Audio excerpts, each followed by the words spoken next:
December 25th. It is around 12:30. It turned out to be a beautiful Sunday. I woke up this morning and everything was wet, and I thought, oh boy, here we go again. So I did some things inside and the sun popped out. I checked the radar, and there is a system just to the west of us. I mean, it looks like it's on us, but I've been watching it for 2 or 3 hours while I was doing some other things, checking the radar from time to time, and it doesn't look like it's moved. You'll see clouds like that start to come in, and I'll think, well, it's going to start raining again, then it'll clear back up. So hopefully it'll stay like this until I can get this rear end, and I'm hoping these leaf springs sandblasted. And after that, if it continues to stay nice, I'll get a bunch of little parts sandblasted out here with this pressure blaster. Okay, I'm going to try to film a little bit of sandblasting, so I'm going to pause this camera, get my tripod out, get everything set up, and continue with this.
Okay, that's all the sandblasting I'm going to show for now. If you notice, when I first got it started, I had a little trouble, and then you seen a bunch of sand come out of that nozzle. I'm kind of glad that happened while I was doing a video. It kind of gives me a chance to explain an easy way I figured out how to unclog these sandblasters when they occasionally get some wet sand or some kind of foreign object in the ceramic nozzle. I found out that if you let me unhook the camera here, or take it off the tripod rather. I found out there's a valve at the bottom that controls the sand, and there's also this air valve which controls the amount of air that goes out to your blowgun, or dead man gun as they call it. And sometimes you get to where you're blowing nothing but air. And that usually means there's a foreign object or a clump of moist sand down at that valve or somewhere in the hose or up in the gun. And a lot of times what I'll do is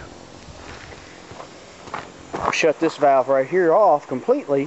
What happens is you got air pressure in that tank. It'll force that sand onto it. It'll fill completely up with sand. It'll be too much.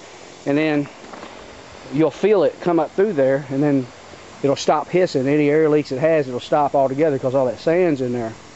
What I do then, after that happens, is turn this air valve back on, and like I showed on video there, when you pull that trigger, nothing but a whole lot of sand will come out.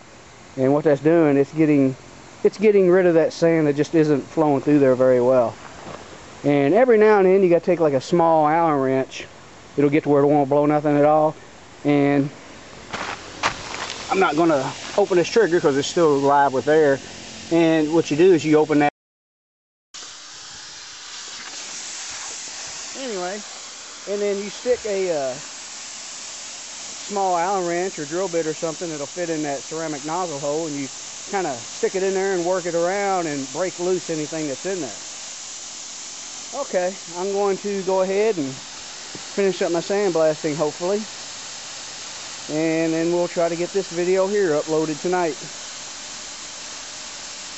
and I'll also show the results of what I get done this afternoon. I'm going to pause this and get back to work. Okay, the weather held up. It's been a pretty day all day. As you can see, I finally got this whole thing sandblasted.